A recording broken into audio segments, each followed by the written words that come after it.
During the height of his success in the war, Hitler controlled an area that stretched from southern France to the Caucasus. If Hitler had been victorious, he would have likely divided the rest of Europe into puppet states, much like he had done across Europe during the war, dissolving the Soviet Union and Germanizing conquered lands as much as possible. Hitler's pseudo-scientific ideology split Europe into three categories, and much of the oppression and domination of Europeans would have likely been based on this. The first group was the master race, those Hitler considered to be the Germanic peoples primarily living in Germany and Scandinavia. He saw this group as the rightful rulers of the world, destined to dominate other races. This group was considered the bearers of culture and the peak of human civilization. Next, there was Group 2, which included people primarily from Southern Europe, like the Spanish, Italians, and Greeks. While not considered as racially pure as Northern Europeans, Southern Europeans were generally tolerated due to their shared European heritage. However, they were seen as culturally and racially mixed, especially in areas with historical interactions with North Africa or the Middle East. Hitler believed people from this category were destined to be subjugated as laborers and second-class citizens in the Nazi Empire. And despite Italy's alliance with Germany, it's unlikely that the two victorious nations could have coexisted as equals in Hitler's New World. Hitler named the final group the Untermenschen, meaning subhuman. This group included the people whom Hitler deemed to be racially inferior and incapable of proper civilization. Those who fell under this blanket would have likely faced the most brutal oppression or extermination under Hitler's continued reign. This included groups such as Jews, Roma, Slavs, and other non-Europeans. The regime's policies of political repression,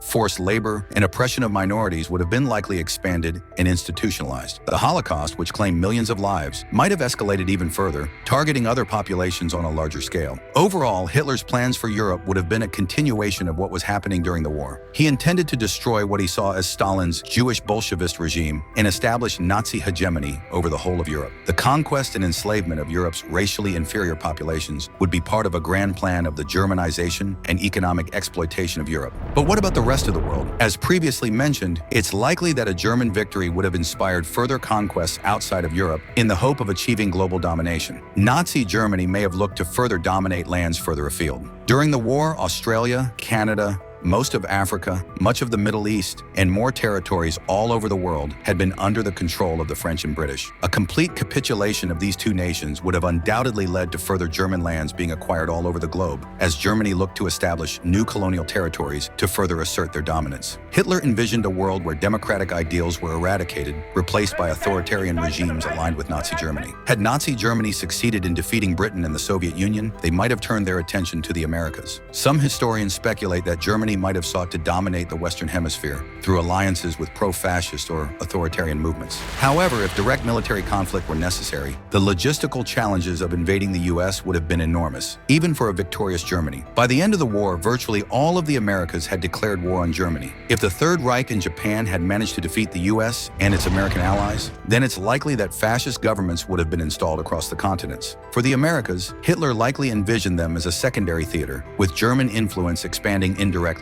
potentially through sympathetic regimes or collaborators. For the United States itself, the Nazis would have more than likely ended democracy, installing a pro-fascist leader. The Nazis cultivated relationships with American groups like the German-American Bund, which supported pro-Nazi and anti-Semitic views. These groups were not particularly powerful, but might have been used to sow discord or serve as collaborators in a Nazi-dominated world. And American fascist activists, such as William Dudley Pelley, might have been seen as a suitable candidate to lead the country. In summary, Hitler's plans for the U.S. and the Americas were vague and subordinate to his ambitions in Europe, but there's no doubt he would have tried to dominate the region after such an impressive victory. But what about Asia? In the East, Hitler would have faced a potential problem. He would not have been alone in his domination of the region. Japan had been extremely successful in certain periods of the war, taking control of all of Southeast Asia, Korea, and much of China. They even made it as far as India, battling against British Imperial forces during the battles of Imphal and Kohima. Much of the rest of Asia had been under the influence of democratic European powers prior to the war. Hitler's main goal would be to end this, replacing their influence with German dominance. Throughout the war, the Nazis had supported nationalist leaders throughout the continent to inspire independence movements against the British and French. Their long-term goals were unclear, however, but would have likely revolved around the subjugation and exploitation of the continent,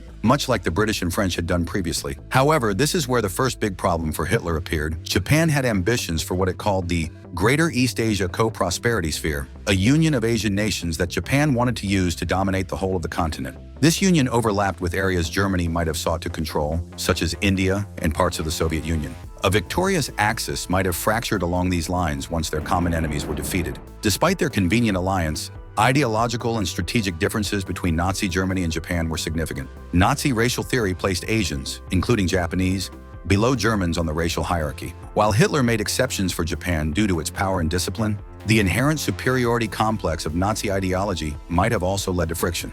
Overall, in the short term, Germany and Japan would likely have worked together to exploit and control Asia. However, once the Allies were defeated, their ideological and strategic differences could have escalated into conflict. Japan's emphasis on its own racial and cultural superiority, combined with Germany's belief in Aryan supremacy, would likely have made long-term cooperation untenable. In terms of Hitler himself, it's unclear how long the deranged dictator could have kept control. Even with victory, Hitler's ability to maintain control after the war would have been precarious, largely due to his deteriorating health and rumored drug dependency. By the final years of the war, Hitler was reportedly in poor physical and mental condition, suffering from a combination of Parkinson's disease symptoms, chronic stress, and the effects of a cocktail of medications, including amphetamines and barbiturates. His drug addiction, managed by his personal physician, Dr. Theodor Morell, likely contributed to his erratic behavior and declining health. Some historians argue that his physical condition would have made it difficult for him to govern effectively in the long term. There's also speculation that his health issues, combined with potential rivalries within the Nazi hierarchy, could have led to a swift power struggle, possibly even a coup if he had survived beyond the war's conclusion. Finally, it's worth noting that any situation that led to Germany winning the Second World War relies on the assumption that the Nazis had access to the nuclear bomb before the USA. Instead of the US, Germany would emerge from the war as the sole nuclear power, remaining unchallengeable until another great power also unlocked the secret of the atomic bomb. The most likely candidate for the world's second nuclear power would of course be Japan. Much like our history, it wouldn't be long before relations between the two victorious superpowers would turn sour.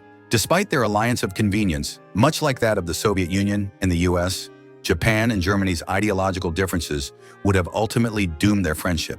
The Soviet Union unlocked the secrets of nuclear weapons just a few years after World War II, using a combination of espionage and scientific innovation. Now imagine a different scenario. If Japan had also managed to develop nuclear weapons, the post-war geopolitical landscape could have been drastically different. Instead of the United States and the Soviet Union emerging as the dominant superpowers locked in a decades-long Cold War, we might have seen Japan and Nazi Germany filling that role. In this alternate history, Japan and Nazi Germany could have replaced the US and USSR in a Cold War rivalry. Armed with advanced arsenals, these two victors might have competed for global dominance, using occupied territories as battlegrounds for influence. A Japan-Germany Cold War would have created a radically different world, with their imperial ambitions reshaping geopolitics and culture in ways hard to imagine. History shows us how fragile the balance of power can be. If World War II had ended differently, the world we know today would look unrecognizable. From the brutal consequences of Nazi and Imperial Japanese rule to a potential Cold War between these powers, the stakes of that conflict shaped our global trajectory. Thankfully, such dystopian scenarios remain only in the realm of what if. Thanks for watching. Let us know in the comments what other alternate histories you'd like us to cover next.